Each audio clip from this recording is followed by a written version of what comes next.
Hello,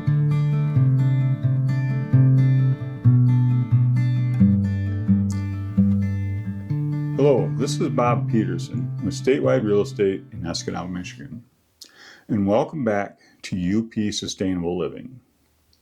On this channel, we talk about buying land, selling land, rural property, and sustainable living in Michigan's Upper Peninsula.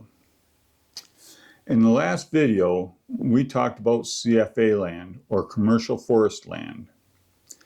Today, we're going to talk about QFP land, which stands for Qualified Forest Program. Both CFA and QFP are Michigan forest land programs, but they are not the same thing. And that difference matters if you are buying land, selling land, or thinking about building a camp, cabin, or future home on a wooded parcel. The Qualified Forest Program is designed to encourage active management of privately owned forest land. In exchange for meeting the program requirements, the landowner may receive a property tax benefit and sometimes can get matching funds from the state of Michigan. But just like with CFA, you should not look at QFP land and only think, good, lower taxes. You also need to ask, what are the rules? What does the management plan require? And does this program fit the way the buyer wants to use the property?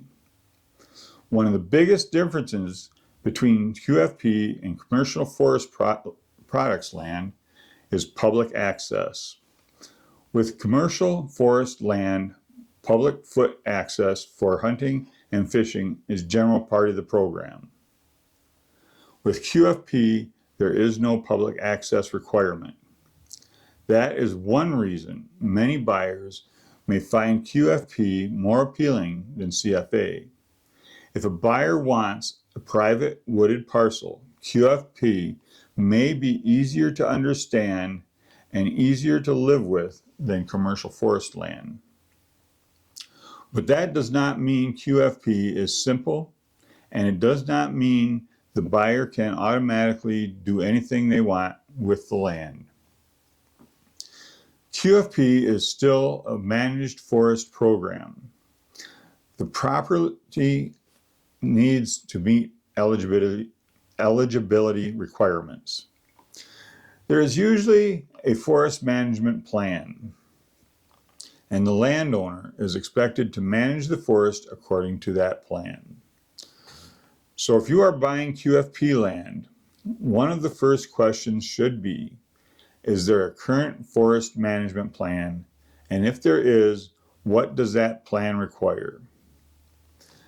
That plan may affect the timber harvest, forest management, and how the property is expected to be maintained over time.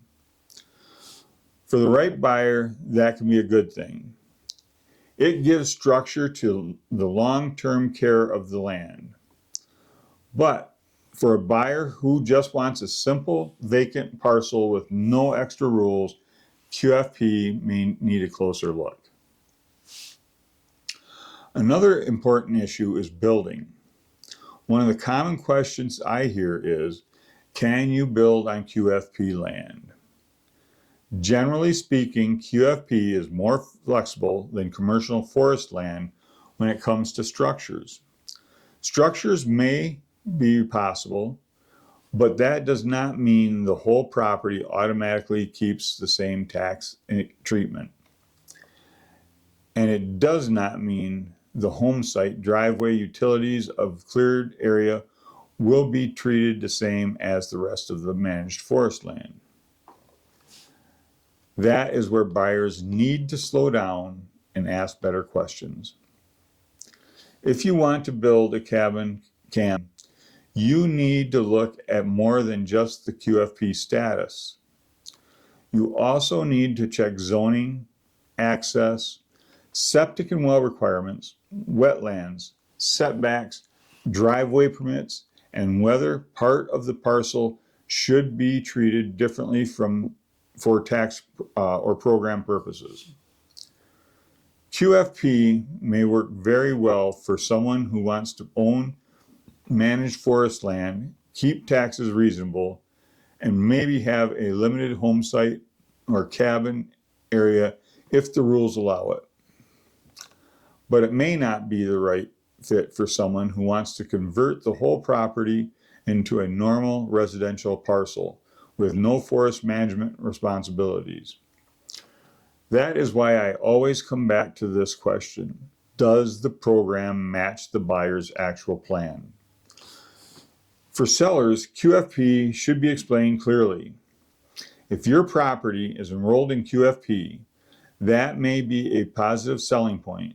The buyers need to know what that means. They should know whether there is a management plan, whether the land is currently in compliance, whether any structures already exist, and whether any future home site split or change in use may require additional steps. Good information up front helps avoid confusion later. A buyer who understands QFP early is much less likely to get nervous during the transaction. From a real estate standpoint, I do not look at QFP land as good or bad. I look at it as specific. It can be a great fit for the right buyer. It can help support long-term forest management. It can help with carrying costs, and it can make sense for larger wooded parcels in the Upper Peninsula. But it still needs to be understood. The biggest mistake is assuming that lower taxes automatically mean unlimited flexibility. They do not. If you are buying QFP land, ask, is the property enrolled in QFP? Is there a current management plan? What does the plan require? Can the buyer's intended use fit the program? Can a structure be added? Would part of the property need to be removed or treated differently? And who should verify the details before closing? If you are selling QFP land, ask, do I have the paperwork available?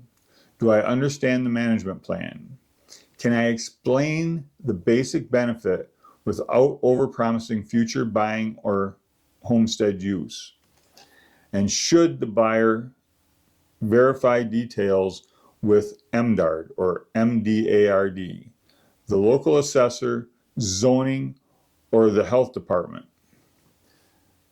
The main point is this: QFP land can be very useful, but it is still program land. It is not just ordinary vacant land with a lower tax bill. For the right buyer, it may be a great fit.